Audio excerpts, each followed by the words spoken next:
Well, Kyle, I can give you an overview of kind of our process here. So typically we have this meeting around like April. So it feels a little funky that we're meeting here in June, but we typically review handbook changes in April for the upcoming school year.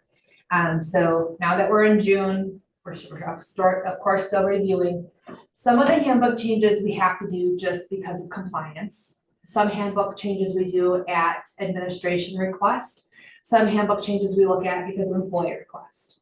So you're going to see throughout this document, we've pulled our policies from both of our professional staff handbook and our support staff handbook for review today. So if there's any kind of modifications, if we're trying to remove anything, we strike out the current language. Anything in blue is new language that we want to add to that policy.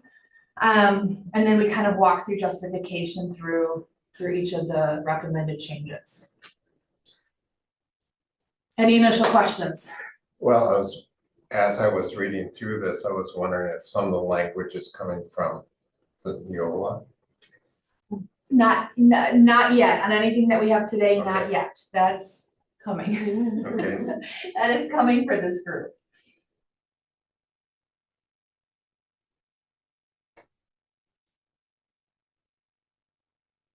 There she is. It's used, would have been a very lengthy process back when, because you're in union leadership for a little while, weren't you, with Yeah. negotiations? Yeah. Yeah, so would have lots of meetings on Yeah. that, changes I'm or, sure it was. yeah.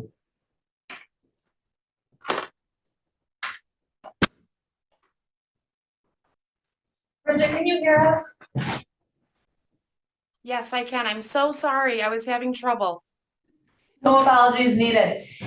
So Bridget, just to kind of catch you up to speed here. So one of the things that this committee reviews on an ongoing basis is our handbook.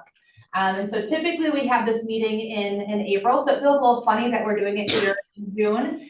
But regardless, it needs to happen. So you're going to see throughout this document, there's certain policies that we've pulled from our professional staff handbook and our support staff handbook that we either need to make changes because of compliance, or it's at administration's request or at staff request. And so kind of as we walk through here, if you see any lines like with that strikeout, that line through it, that's current policy language that we would like to remove. And then the blue words are the new words that we would like added to that policy. Okay. So for starters here, this policy is specific to our support staff. And specifically this first one, our school year support staff.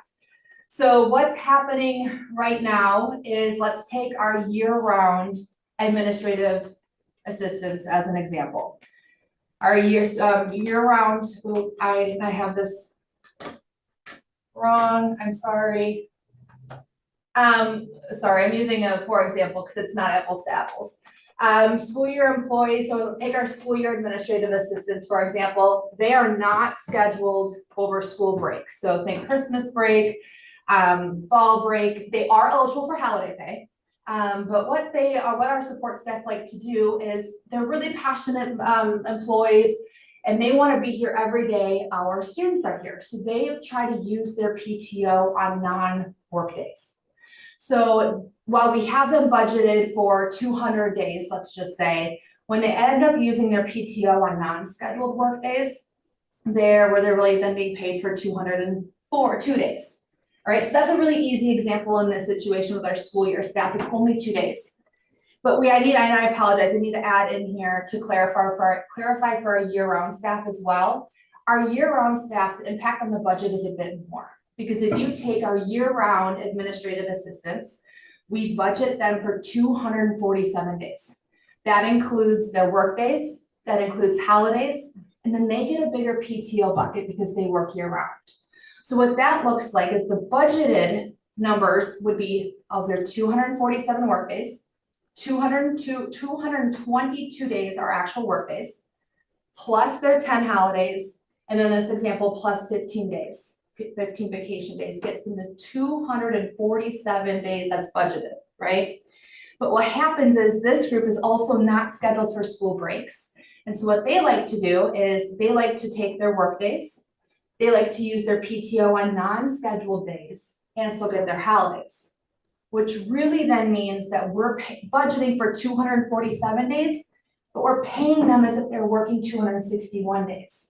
Because if they're working now more days, instead of working 222 work days, they're now working 236 work days, and they get their 10 holidays, and they get their 15 days of PTO that they're using on those non-scheduled work days. So to make sure this all equals out, we're making the recommendation to make the policy crystal clear, and this will say under both school year and year round, that support staff may only use their PTO on regularly scheduled work days. So if you're not scheduled over a school break, you can't use your PTO over a school break.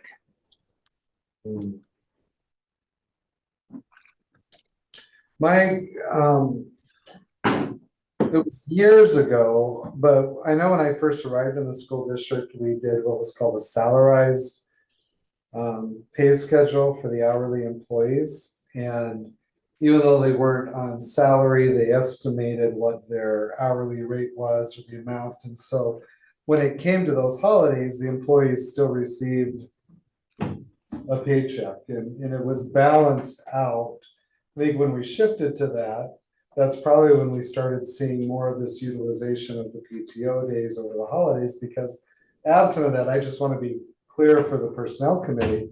Basically, then when it gets to like the Christmas holiday break, their paycheck's going to be smaller because they can't use PTO over that holiday break. It's basically like furlough days, non-contracted days.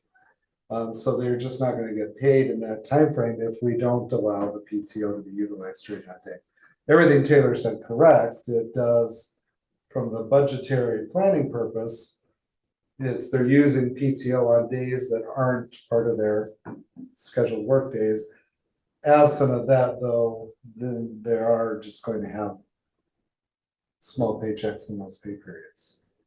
So we're clear. That's one complaint that our support staff have continually shared back with us is they say they love working in a school district, but their varying paycheck is really hard to anticipate. And it's one of those things that we try to balance out to go, okay, well, your job is dependent upon when the students are here. We don't have students over Christmas. Have we looked at kind of going back to that annual pay model for our support staff? Yes, we're not making that recommendation at this time. We would have to put a lot of thought into what that administrative process would be on payroll's end. Is that even legal? I don't know if that's Legal, yes. The way that you administer it is, it would be very, very tough with just one person in the payroll department. Because you could end up too with people maybe being prepaid for work, depending on how you're Overpaid. scheduling. You know, if they leave, then you've already paid them, so it creates some other issues. So I think our staff, we really communicated with staff this year that tried to use their PTO over the breaks to kind of explain to them that you're technically not scheduled. We allowed a lot of flexibility though, because they went into this year thinking that they could use their PTO over school breaks. And we have kind of communicated that it's something that we would like to shore up next year, given the situation that we are in with needing to kind of look at all aspects of being more efficient. But wanted to get this group's thoughts on if we formally move this direction. Employee groups that would be affected here, or maybe I'll say take advantage of the current. Would it be more of our aides or secretaries, or probably both? The biggest impact financially is our year-round administrative assistants, because they're the ones that get the bigger PTO balance than just the 2 days. But what do they be scheduled during those timeframes anyway, the year-round Our employees? schools, so we have 2 different kinds of school year year-round administrative assistants. We have those that work in our schools and they are not scheduled during school breaks. And then we have kind of what we consider our district-wide administrative assistants that typically work out of the district office that are scheduled all 261 days of the year. So our year-round ones aren't technically scheduled during that time frame either. Correct.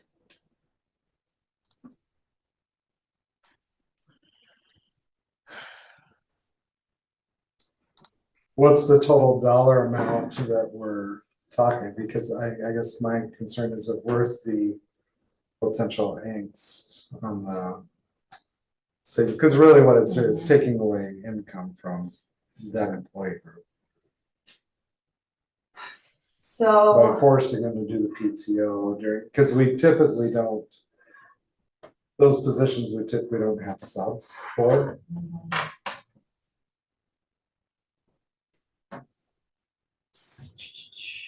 doing quick mental math here to.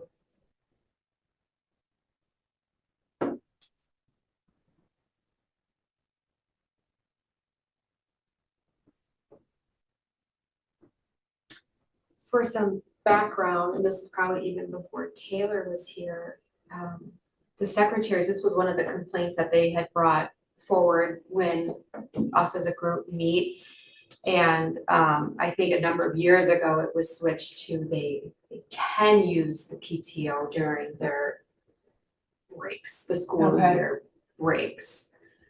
So that was something we gave to them a few years back. That's quite a few years It ago now. was, yeah. So then maybe we, instead of updating the handbook, we need to adjust our budget worksheet and budget these staff members that fall more under the year round where they have that PTO bucket to pull from. I guess then the question is, do we want to allow everyone to be able to use their 2 PTO days on non-scheduled work days? Would having PTO over spring, Christmas break for just 2 days help our teaching assistants who don't get holiday pay? Is that something that we want to look at? And maybe we need to table this item so I can get a better budget idea of the impact that this would or would not be. Because the way it's worded, this would be just our school year employees. So it really would be just our school year secretaries and our teaching assistants. Yeah, the way that it's worded, I need to add in for the year-round Okay, administrative okay, you assistants who are mentioned not scheduled Got it. 261 right now. So it could be all those. I think I wouldn't want to take it away unless we were putting the annualized or the salarized payback. But I mean, board members, I mean, handbook ultimately, it's your guys' call, thoughts on that, or? There, I there, think that they should be allowed to use that time on non-school days. Some of them depend on this income, and I don't think it's necessarily fair that we don't allow them to do that. Okay, I'm gonna just play devil's advocate for a minute. I'm not scheduled on Saturdays and Sundays. I'm not using my PTO for that. You get what I'm saying? They're non-scheduled days, they're days off. They know that going in. Right, but I think that as I think in the business office, that's kind of common sense that the teachers aren't necessarily working on Saturdays and Sundays either. It's a work day, it's a work week. We all know what that means. And I think that that can be identified in the policy. Yeah, if they've earned it, if it's theirs, and if they want to take 12 hours during spring break to get paid for, I think for what they do for us, yes, they deserve it.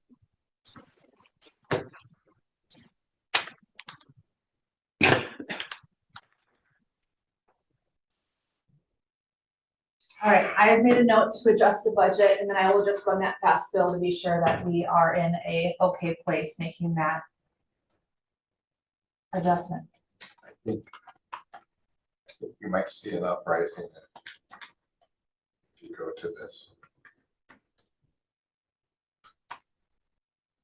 All right, I would say disgruntled.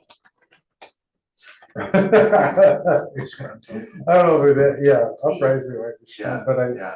I think it does have a negative impact on the pocketbook, so I think getting the fiscal number back, and I believe that flexibility came when we moved away from that salarized schedule, because from a budgeting purpose, I know it's easy for us to say, well, you just need to hold back a portion of your paycheck. Yeah. Cause we were doing that for you under the old model, that's what was happening. We were smoothing out their paychecks, so it was the same for their period of work. But it's a lot easier said than done to say, well, just set up a separate account and take out that percent. You can do that yourself, which they could, but then you have to have that self-discipline to not touch it, and I think that's when that came about, unless they weren't connected at all, I don't It was recall. part of the old collective bargaining agreement, Oh, so okay. that's when that disappeared. Then that wasn't connected to Yeah. the salaries. That's similar to what the teachers with Mm-hmm. not giving them checks for the summer. Right. True. Teachers should be able to budget their money. But it was always nice that I knew there was a paycheck coming in June and July and August. And I didn't worry about anyone else in the family using up money that was supposed to be saved for those months. That's a good point, because I think since we've offered that, Taylor, what percent do you think of our I would employees? say 80+% have taken advantage of the year-round pay for our teachers. Yeah. The next one here is just clarifying in our handbook, Skyward is our time off system. Skyward allows time off to be entered in 15-minute increments. So just updating our handbook to reflect that if someone needs to leave 15 minutes early for an appointment, they shouldn't have to use 1 hour of PTO. Any questions, comments, concerns about that one? You know, I assuming it's the same for the faculty too. Correct. I don't believe we explicitly say how short or how long our faculty need to use their time off. It's a moral benefit. In our support staff handbook, we have laid out or listed the number of hours that you need to work to be eligible for that classification and that associated health insurance premium. So for each of these different classifications, there's a different benefit premium attached or associated, meaning our support staff, if you work 6 hours a day, you pay a higher premium, monthly premium health insurance than you would if you work 8 hours a day. With us reducing the calendar for next year by 5 days, we need to adjust our minimum yearly work hours associated with each of these classifications, because the intent was when we went down 5 days, the commitment was made that we don't want benefit eligibility to be impacted by working 5 less days. So the hours there in the third column are just noting what the minimum hours you now have to work are for that group classification. And then over the years, we've changed what the district pays into the portion of employee premium. So this was not a recent change. This came out of open enrollment in fall for the effective January 1 date. We just now need to update the handbook to match what the district is paying for that share of employee premiums. Questions, comments, concerns about this one?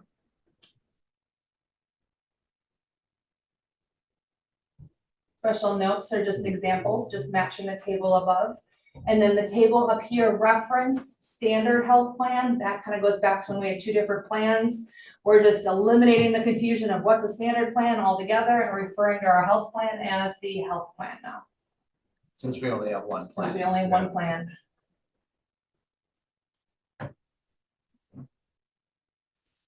Next one here again is specific to our support staff for this policy. It's the same for our professional staff, but on our support staff policy, we have a really awesome benefit that's we consider education assistants, and it's for our special ed teaching assistants who really want to kind of further their career in special ed, but don't want to go all the way to being a teacher. We have a program already in place that allows them to go to Gateway and complete 4 courses and earn what's considered a para-educator career certificate. And this has been tremendous in helping our special aides be more effective in the classroom. And if our aides go and complete this program, they get then a $2 pay differential, and it is really an awesome opportunity. Unfortunately, we've had a couple aides go to start the program and then they didn't finish the program, or they have left employment. And so what we want to do is right now the policy is written that if they don't complete their course, if they don't pass their course, if they leave employment mid-year, they need to pay us back for that tuition cost, because we pay 100% of that tuition cost upfront for them. We've unfortunately had it twice now where a para has done this and they've not paid us back. And so we would like to, we eventually got them to pay us back after a few months. It was a lot of work to get the payment back. But what we'd like to do is we received okay from the legal side that we are allowed to, as long as it's explicitly put in our handbook, we are allowed to deduct that amount from the employee's paycheck, whether it be their last paycheck or if they're still with us, we can deduct it from their last pay or their paycheck if they don't pass the course. Ahead of completing and ahead of even entering into the course, the employee signs an agreement form saying they understand what's expected of them. And one of the items that they sign off on is saying that we can take that payment out of their paycheck. So now we have it in two places. One, the agreement that they're actually signing, and now two, also listed in our handbook here. Questions, concerns with this one? How long have you been doing this? This program was new in the spring of 2024. Yeah, My first, like, my Uh-huh. first meetings. And things have changed now, but faculty were still reimbursing them. faculty have a reimbursement program. This classification of staff is the only one that has 100% of the course paid up That front. we paid up front. This is the only one. Unless we have requested for the staff member to go get Yes. a different certification or license, and then we will cover all the costs. of that. Oh, okay. So otherwise, But if it's we- like we of their pay up front. volition and they choose, for if we've assigned them to, yes, Okay, yeah. So Otherwise, like it's our reimbursed. library media Otherwise. specialist, when I said, hey, would like you to do this, I need you to go get your library media specialist license to do it, then we'll cover that up front. They go and do it like this. If it's the teacher that I think I want to be a principal, they're teaching, we haven't assigned them to be a principal, then they get a 50% tuition reimbursement.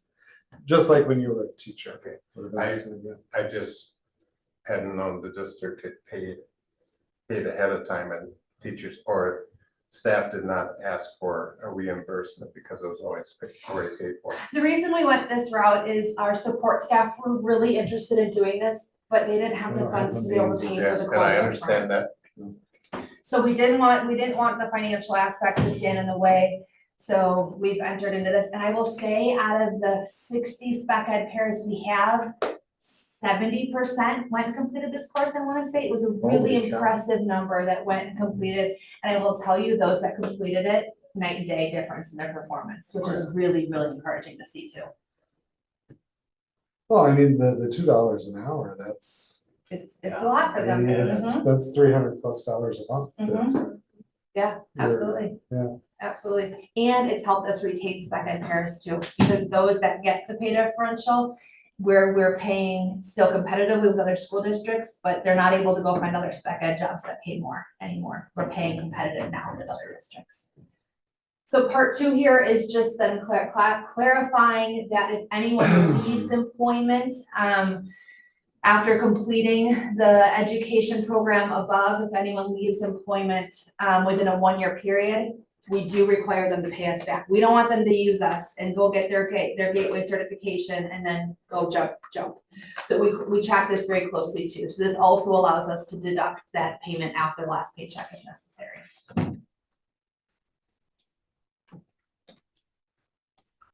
So this policy here is going to be specific to our professional staff. So we, of course, run summer school, and then we also run extended school year, which is specific to our students with IEPs and within the special ed team. So when you work summer school, summer academy, you are a teacher, you're getting $25 an hour. It is substantially different than the work that you're typically doing during the school year. When you work extended school year, you are held to a very high standard with the IEP, and you are typically doing work that mirrors very closely to the work that you would do during the school year. And previously, we had our occupational therapists, physical therapists, and speech and language pathologists. When those staff had to work extended school year, they were paid at the per diem rate of their contract. Special ed teachers, however, were paid the $25 an hour to match summer school. We're making the recommendation, we have it documented extremely clearly what the duties are between a special education teacher for extended school year and what just a normal teacher is for summer school. And we're making the recommendation that special ed teachers working extended school year with these students' IEPs and their families are also paid the per diem rate of their contract. The number of staff impacted by this, would be 2 additional teachers in addition to the specialists that we have listed that already received their per diem rate. To get a sense in terms of what our current extended school year budget, I think it's about $8,000 for the district.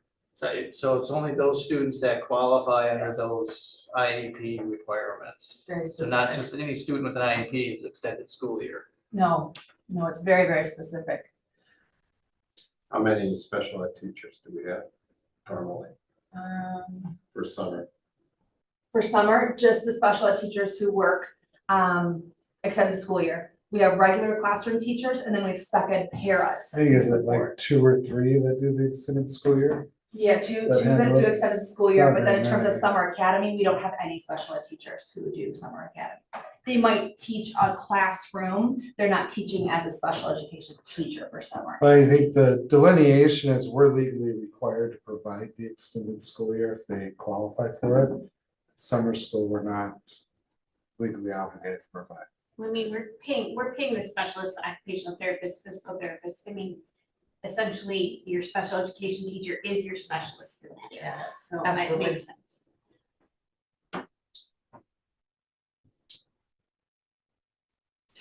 Section G here for our professional staff. So right now it's written payment for special jobs at athletic events. And this has kind of expanded over time to being more than just athletic events. You're gonna see examples listed there that have been there historically, but chaperoning at dances, homecoming, prom. So we're just gonna change it to be payment for special jobs beyond the workday. And so right now, if you work an event and it's 4 hours or less, you're getting $27 in total, not per hour, $27 in total. If your assignment is between 4 hours and 8 hours, you're getting $51. And if you're working more than 8 hours, which we occasionally do, that staff member is getting $73 for that event. Okay? That's about minimum wage. It is exactly minimum wage. We have looked at increasing rates, but our athletic director feels very strongly that if we were to propose any employees who are, our employees can accrue additional PTO for every 7 events that they complete.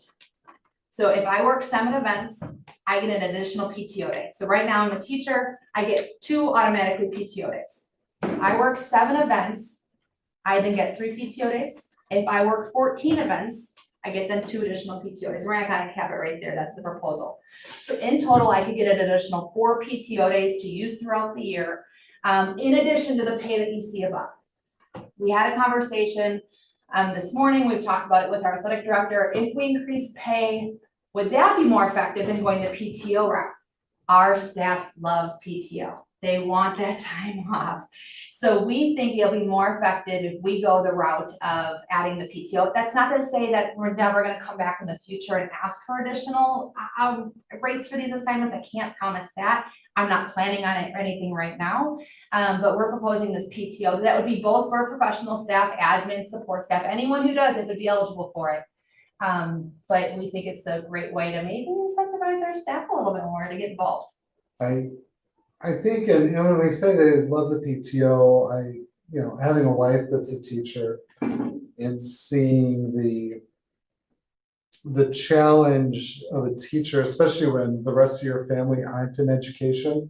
So when they plan like, oh, it's my nephew's wedding, it's on a Wednesday in April in Utah. So even being allocated 2 PTO days, that makes it really hard to go to one event like that, or your, nephew or niece's graduation or anything like that.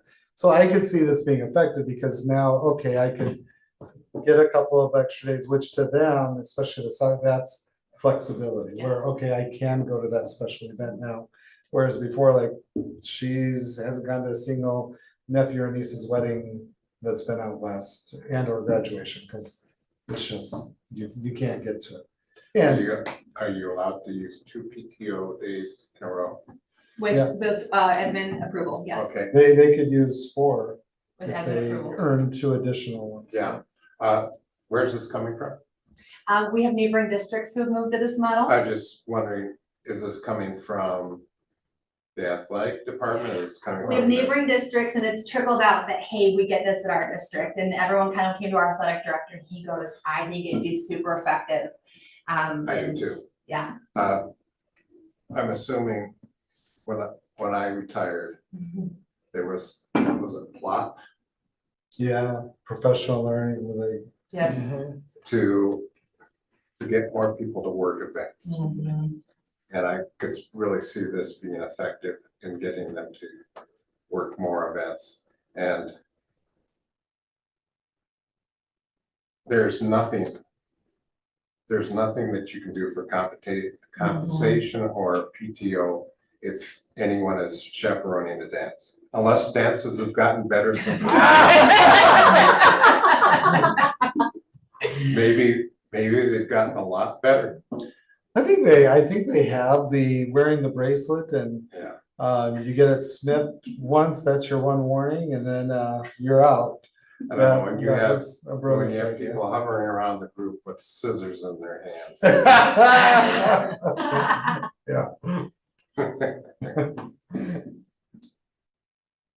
Okay, so no concerns with that one. Bridget, you're good? Yep, I'm all good with that one. Okay. Bus supervision, so, our teachers, some of our staff members have supervisions built into their schedule to make their day whole. Other teachers are taking on supervisions above and beyond their full workday.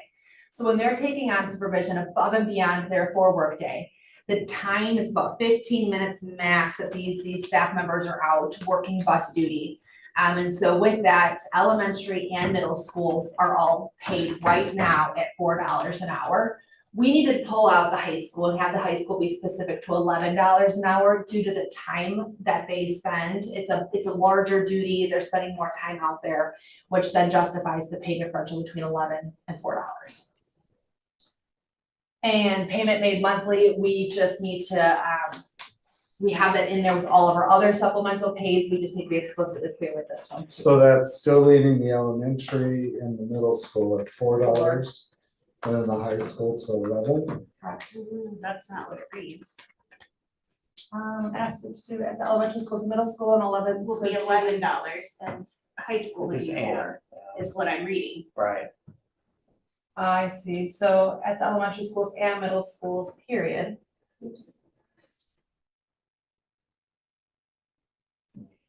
Yes, too many. So the high school, I'm not understanding what logistically how the high school is spending More time. that much more time, because they're just a shuttle run to the middle school. This before school and after school. Now, I know the high school goes and they supervise the door entrances. Are they Right. considering that the bus duty? yes. Yes. Okay, That's what it's a supervision. They considered it when they started this a number of years ago for Right. safety as a supervision duty, which was what the rate was, I think, for lunch supervision. If I remember right. Yes. So that's how they got to that number, Jason. okay. So Cause you know, so they do post them at the doors, what is it, a half hour before yes, school start time, the 3 designated entrances? Right. Okay. So it's not really bus supervision for them, cause the high school is the quickest drop off. Would it be It's more the door beneficial supervision. if we Because call out I think the one of them door? is the athletic entrance, which isn't the bus entrance, as you No. know, that's. Yeah, so my concern is high school door supervision, maybe Yes. clarify, because my concern is the middle school and elementary doing exactly what I asked. Well, hey, wait a second, we're out there supervising the buses longer than the high school is supervising buses, why?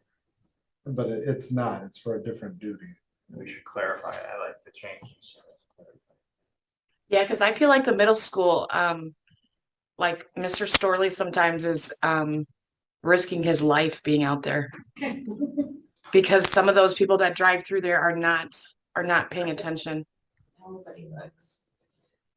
You know,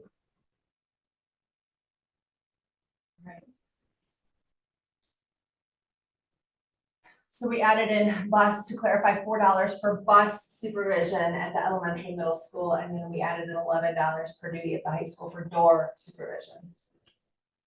That's been at $4 for a long time. Should we consider it? I think we need to push that up, to be honest. So can we table that one so we can make sure that it doesn't impact other supplemental pays? Because they might all be tied together in some way, shape, or form. I'll make sure that's on our next.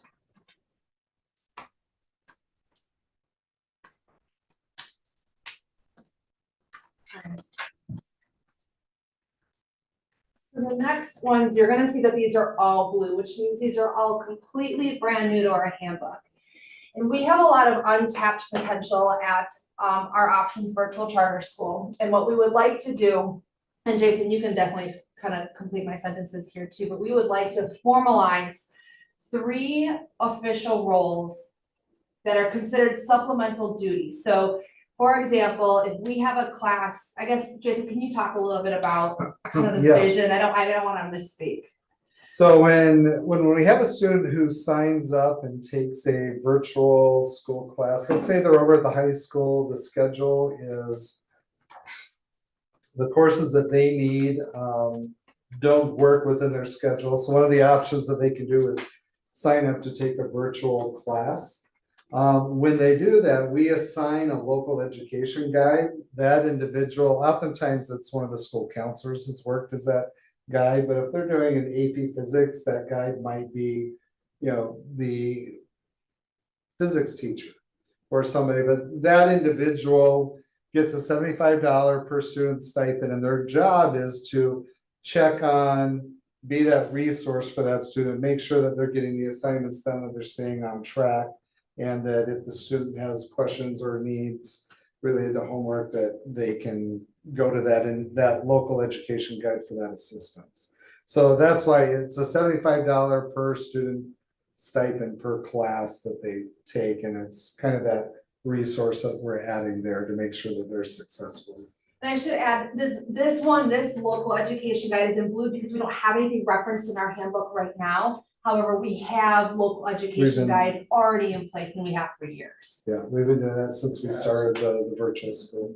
The teacher of record, if you want to scroll down, that is a different role. That means that teacher is actually overseeing the grading, the completion of the work. We have a platform called Apex, and we also have some other curriculum delivery platforms that are used for online classes. And what we've looked at doing is expanding, and Chris Trotier's really worked with options in developing outside of our region networks. In fact, we have a partnership with CISA 3, which is, that's the Platteville, Dodgeville,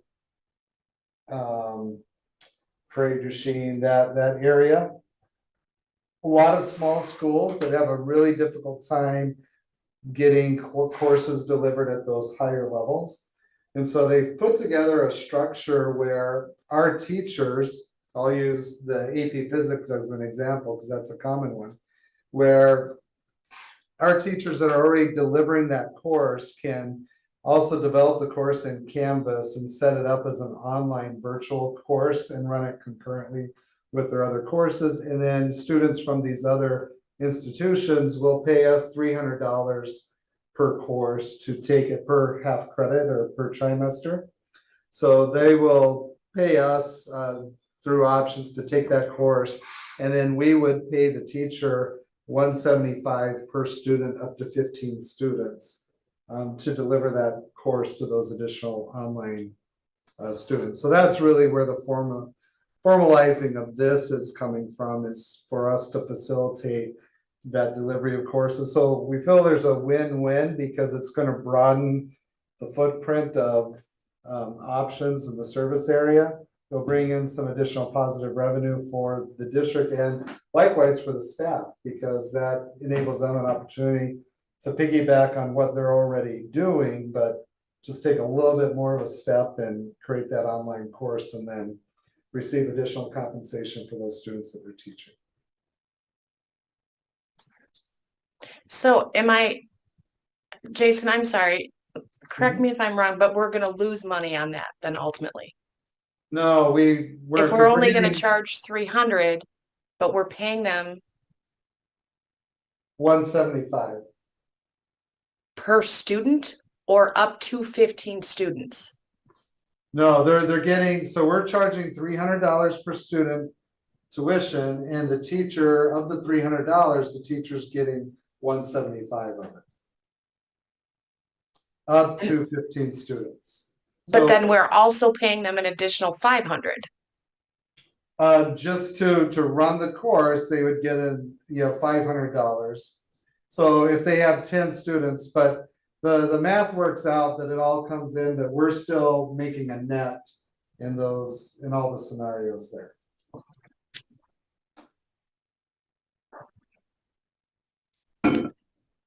So if we have three, say that it's a minimum 10 students, would be collecting $3,000 per half credit for that one trimester. 1,750 plus the 500 would go to that teacher for that first 15. The goal is, and with that online management, that, we could see enrollments of 20, 30, even up to 40 kids in a course. Yeah, hopefully that's what it would end up being. But initially, we don't anticipate those higher numbers.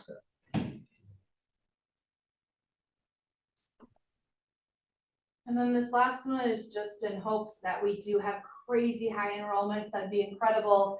That teacher of record will need support in terms of getting through all the grading. And so then if there are more than 175 enrollments, we would pay someone $50 an hour to help that teacher grade and just check in with the academic progress. We're really excited about this. We're just gonna be able to serve so many more students, and it's a great opportunity for our staff. Take a high school staff member who wants to take a teacher course, it just allows them additional opportunity to be able to serve our students, which is exciting.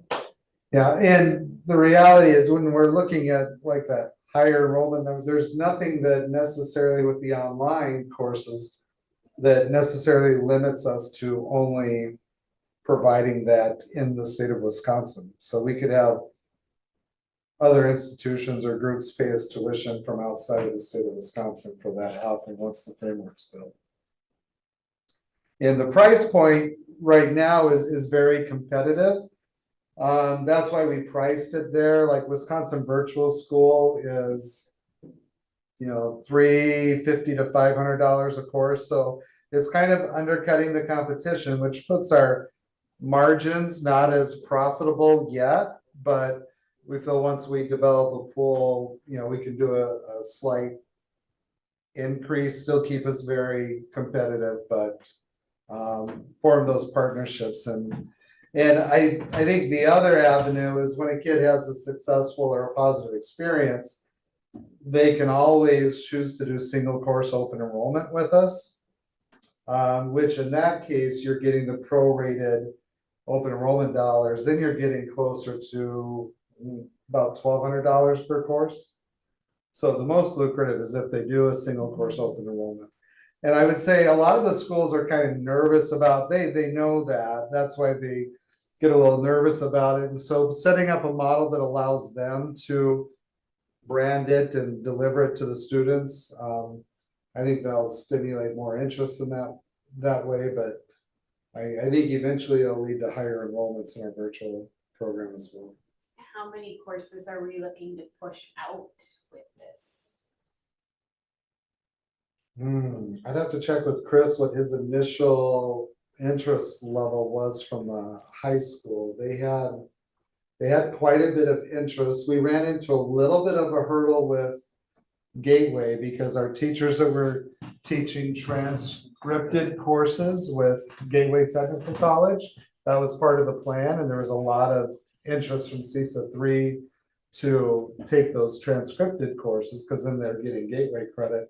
And the Wisconsin Technical College system said, hey, time out, we have agreements in place that transcripted courses for the separate technical schools can only be delivered by the technical school within that footprint.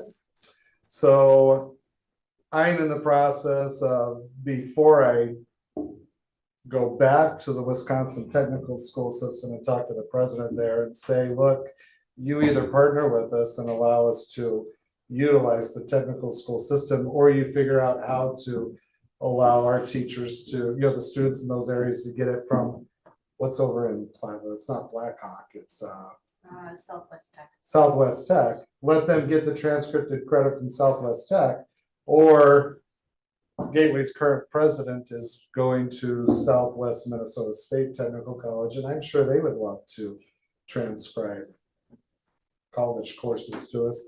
We use for Project Lead the Way St. Cloud State all the time for the credits because they were easier to work with than Milwaukee School of Engineering. So I don't care. The students aren't going to care if they can say, hey, you're getting a transcripted credit from Southwest Minnesota State. Then it'll still be an attractive endeavor for them because they're still getting that college credit for the course. So I would hope that the Wisconsin Technical College system plays ball, but if not, I'm working on, I think I have enough connections, we can find a partner institution outside of the state. And again, that wasn't, Gateway was all gung ho, ready to partner with us on it. That was the state level system that threw the curveball. Worried about loss of revenue to those other schools? Is that part of it? It's there, I don't think it's because transcripted, well, Gateway gets to count them as like for Gateway, the charge to the student is $10 and you get a transcript, but they're getting to then count those kids on their aid. Yeah. So we should be able to figure out something with the state system that I'll see how motivated they are on that. Because it should be doable. Fine, let Southwestern Tech, because I don't care who from the college system gets those credits, but I also don't want our teachers having to work with all these different technical college systems to have the course transcripted, because they're not uniform from institution to institution. Good thoughts, comments, questions on our proposal to add these 3 to our professional staff handbook? Oh, the other area of savings that I think we'll get is, as of right now, we've got, when students have those conflict schedules that are going on, we've been contracting a lot with Wisconsin Virtual School to deliver those courses that don't fit in the schedule. I think last year, the high school spent over $50,000 to Wisconsin Virtual School to get those courses, which if our teachers have those sections, the more and more of those that are set up to be asynchronous online, that allows us to use our own course and save money that way. There's no other thoughts or comments on that one. We'll move on. This policy here is specific to our support staff. It identically mirrors our professional staff policy that we just reviewed up here. So we're just looking to take the same PTO accrual change addition and just formally add it to our support statute. So our support staff are eligible for the same exact PTO incentive. 24.2 here is going to be specific to our professional staff handbook. So this is going to list here all of our current, all the ones in black, our current clubs, organizations that our students are involved in. And so this is going to be the payment, the stipend that our staff are eligible for leading these clubs and advising committees. The ones in blue are going to be new. So we're looking at adding a storybook STEM program in each of our elementary buildings to build that STEM pipeline for the middle school and high school. And so we feel that the payment there is appropriate for the hours that the individuals are putting in and comparable to other like clubs. We have a strength and conditioning coordinator that is used at our high school level. that person's hours vary so greatly, we don't feel comfortable coming forward with a set amount. Rather the hourly wage, you're gonna kind of see a couple others here have hourly wages associated with them. And the duties and the knowledge and the involvement of the strength and conditioning coordinator, we strongly believe warrant the $2150 per hour as needed. You're gonna see kind of different tables. It's just kind of how we have it broken out up here. There's one set rate. When you get into some of these other clubs, we increase the rate based on years of experience as that advisor. So coming down here, we are adding an NBA Math Hoops Elementary Club. It was piloted at Tibbetts this year. It was wildly successful. And so again, we take the hours that the person puts in versus the hours that we think are needed to run the club successfully. We compare it to other like clubs that we have already established in the district. And that's the recommendation that we have for the stipend amount for that NBA Math Hoops Club. Moving away from clubs now and thinking about our leadership positions. Each of our buildings have leaders that help our direct and give feedback to admin. And the one that we're looking at kind of pulling out is right now we have a middle school team lead, and one of those middle school team leads is special education. We also have a high school department chairperson, and at the high school, the spec ed department and the CT department are so large and the need is so substantial that we allow for 2 individuals to be the chairperson of spec ed and 2 individuals to be the director or chairperson of CTE. Looking specifically at special education, our middle school and high school have, they do all of their own para coordination, para management. There's one person that directs all of our paras. That's kind of a new model that we've been shifting slowly to. We're officially using this model. It's been working out great. There's one point person, and they help our director of special education. Well, with that, the responsibility, the duties, no other chairperson, no other team lead has ownership responsibilities over support staff except for our special education team. And we feel that the duties and the role that they're playing and the success of that department is so substantial. We want to take them out of being team leaders. We want to create a special category just for them. We want to pay them $5,000 in recognition for all of their additional hours and work that they're putting in to making sure that their team is successful in both these buildings.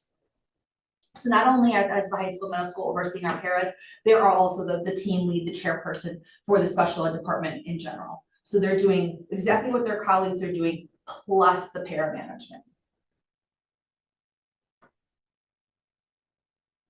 And then that's gonna round out our additional pay opportunities. Any questions, comments, concerns?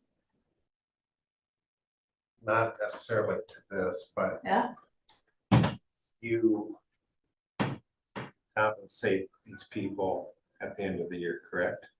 Yes, And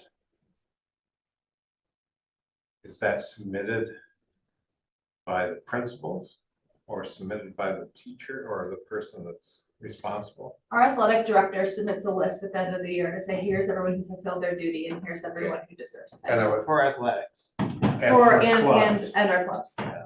Okay, so, okay, because I've known some years where in modern language that they've not run a club, or not all teachers have been in that club, and I just wondered if there's a, Check and balance? yeah, Yeah, I think we do Most have definitely. that. good, I think that was your question. Most yeah, definitely. that's my question. Most definitely. There's no other thoughts or questions? We went through a lot of work initially on that and doing the time analysis, and there was a lot of stipends when we initially went through that were, you know, I met with a couple of teachers, hard conversations, and I'm sorry, the stipend's gonna go away. I was like, well, I was just kind of given that for recognition for being here so long. Well, that's not really what it's for. You're putting in extra work. That's not, it's You're for, you not, know, work beyond that work day and that schedule. And when in doubt, I would just assume because we have the hourly system where when in doubt, just do the supplemental pay, fill it out, put in your hours, and Because when you start breaking out like $5,000 from an hourly, it's a lot of additional hours and time. And those are the positions that are meeting year round. Year round, on a yes, definitely. pretty regular basis, so. Yeah. Those involved in the audit process are myself, our directors of instruction, the building principal, and the athletic director, activity director. So we look at those at the beginning of the year and at the end of the year.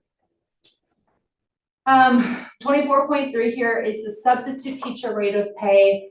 We all know cost of living is going up. Our subs, of course, are very instrumental, valuable to the success of our school day. So just to kind of revisit this year after year, we'd like to make the recommendation that sub teachers earn $130 per day. It was $125. We'd like to move to $130. And then this year, we would like the school board to consider adding a third. So we have our regular proposed $130 sub rate. We have our long-term sub rate of those who are teaching more than 10 days consecutively for a teacher. They're paid $200.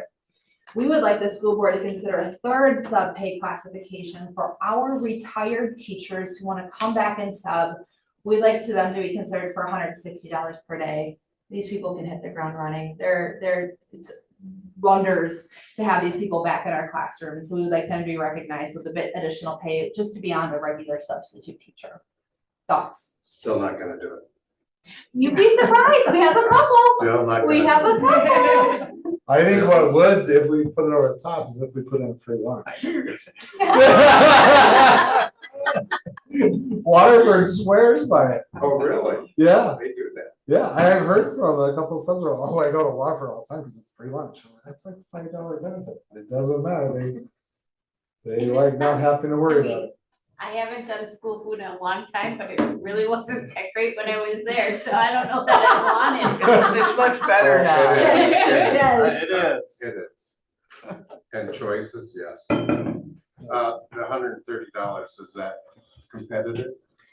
It is. So we have a list of schools here who volunteered what their sub data is. And we cross out the lines here that are in the Madison area that we're not pulling subs for Madison, but some other areas here in CESA 2, we got their sub rates. And right now we are we're about 20th in this list. The average for all these schools was 135. So we just kind of want to move the needle here a bit to 130 with the commitment that we'll reevaluate each year.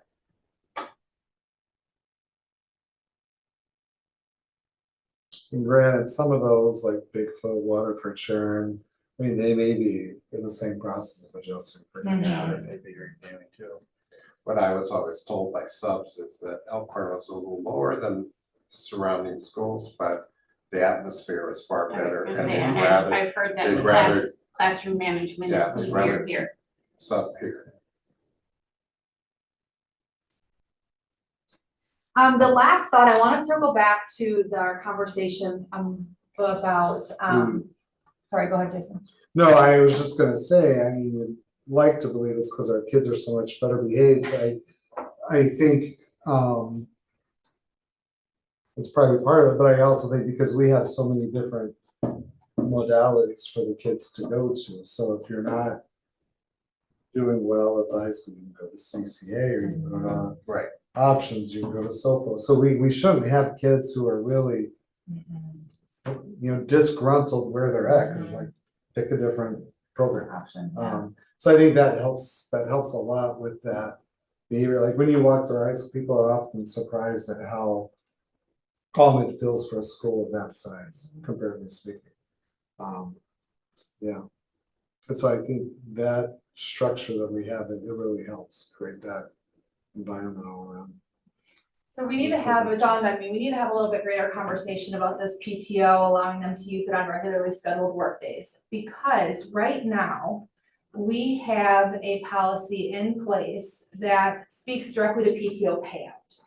So this will load, should load. So right now, school year employees, if they have any PTO at the end of the school year, they're allowed to be paid out for all that time, and it's at step 1 of their classification.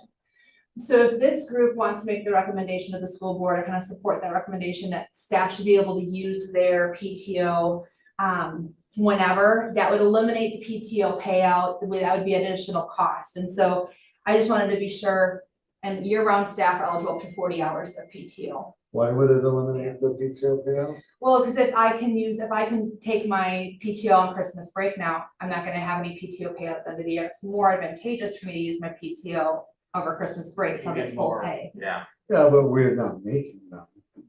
But why would they not, when they can get full pay, or they can wait to the end of the year and get step one? The value is less, yeah. Yes. And it would save. I see what you're administratively. saying, it would be the better decision to take your PTO during the school year, but That doesn't mean everybody. teachers took the non-standard health plan for years, right? Yeah. And paid extra for nothing. How long have we been paying for not This using is year PTO? 2. We Year implemented two. this 2 years ago.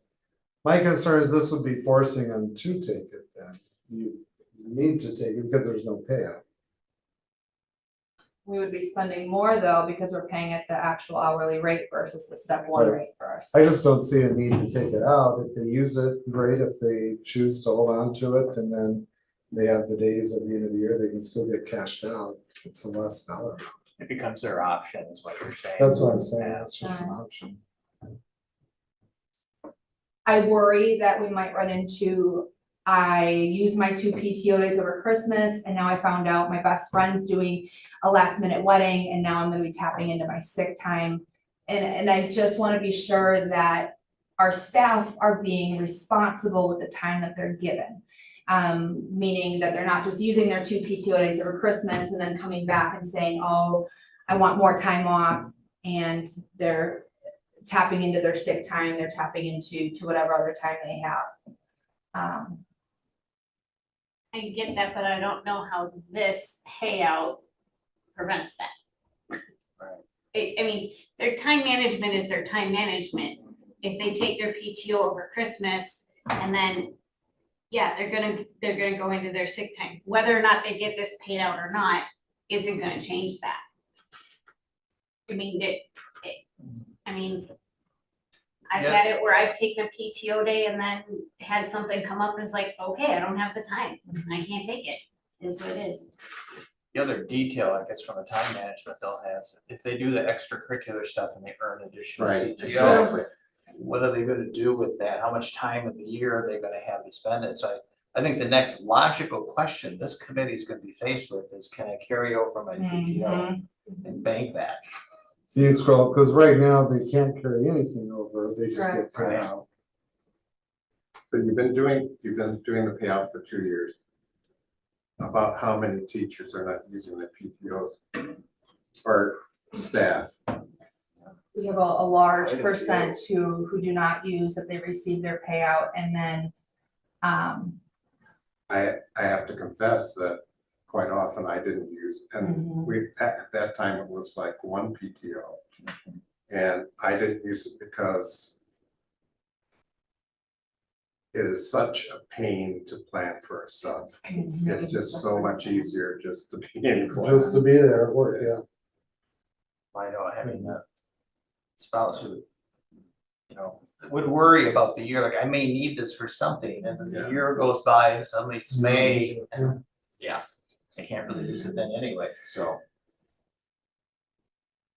I don't know, I always viewed it, because we just called it personal day, I viewed it as well, it was a day if I had something unexpected come up that didn't fit under sick leave, so I never viewed it as, oh, I need to take my 2 personal every year, it was more of an emergency type thing, but I know that's not the application of it, nor necessarily the intent, but yeah, it was definitely more of a hassle as a Spanish teacher to prep them.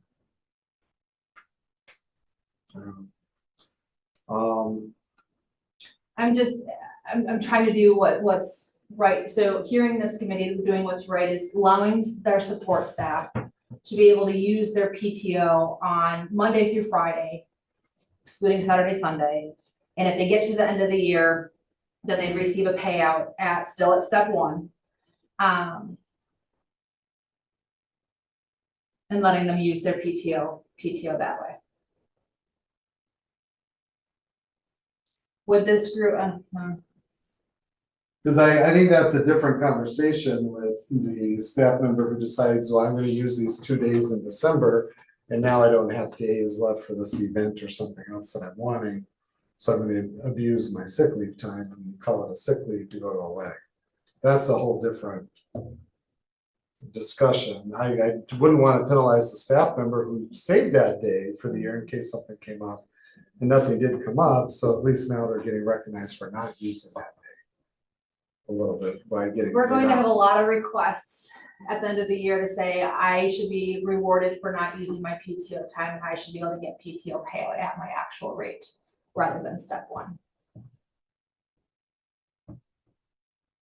I was a smart employee, I conserved my days, I reserved my days, it's now end of May, it's end of the school year, I never needed to use my PTO.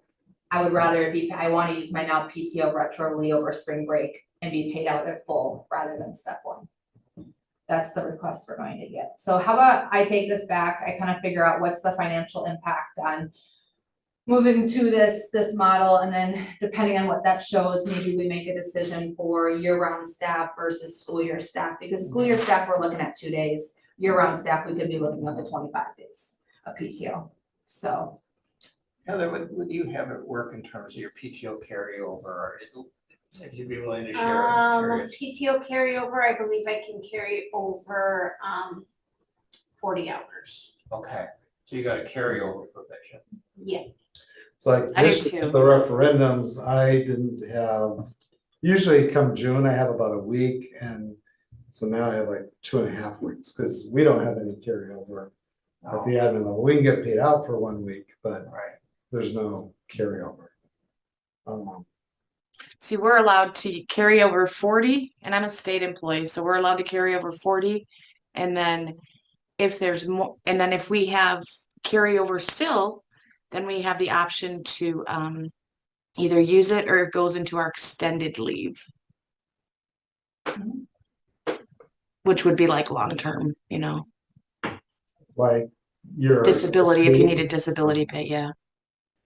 This might be a worthwhile broader discussion and really to kind of look at that. I mean, the other thing that comes up periodically is sick days. I'll give you an example. I've been retiring, I probably have 120 plus sick days, but I retired with 180. yeah, so I mean, it is what it is. But I know that question comes up. We get that every Yeah, year. can we Well, get- what about that? Can we get reimbursed for that? Yeah. Yeah, and I'm not saying you should or shouldn't, it's just the question. Well, if you have a bigger discussion, I'll not do it here, but if you have a bigger discussion, I'll tell you how it was hard times in the 1900s when we taught. And, none of this was there.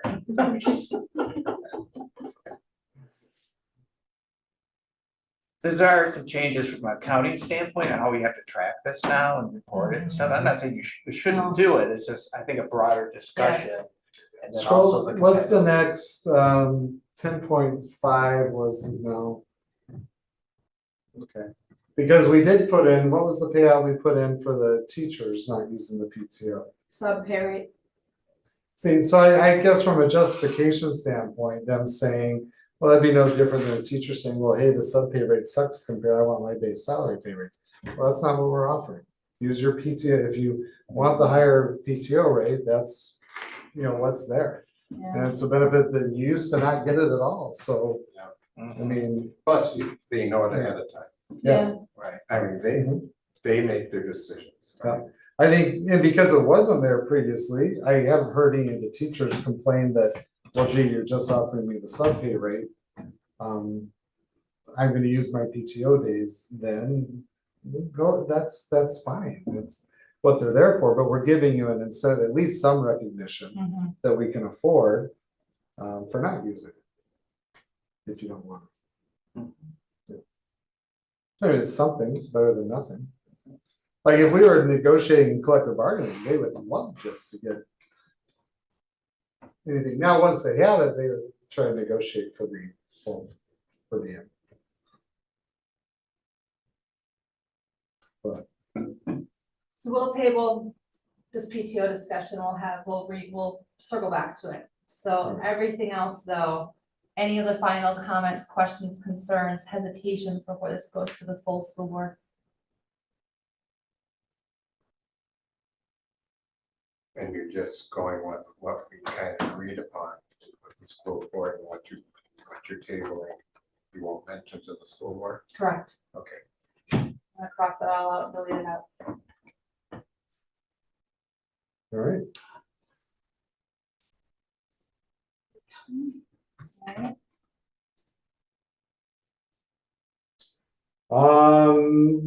I think that was it for the agenda. We just need a motion to adjourn. I'll make a motion to adjourn. Since I'm the only one here, I'll second, because Bridget's left. Oh, did Bridget have to drop off? All right. All those in favor? Aye.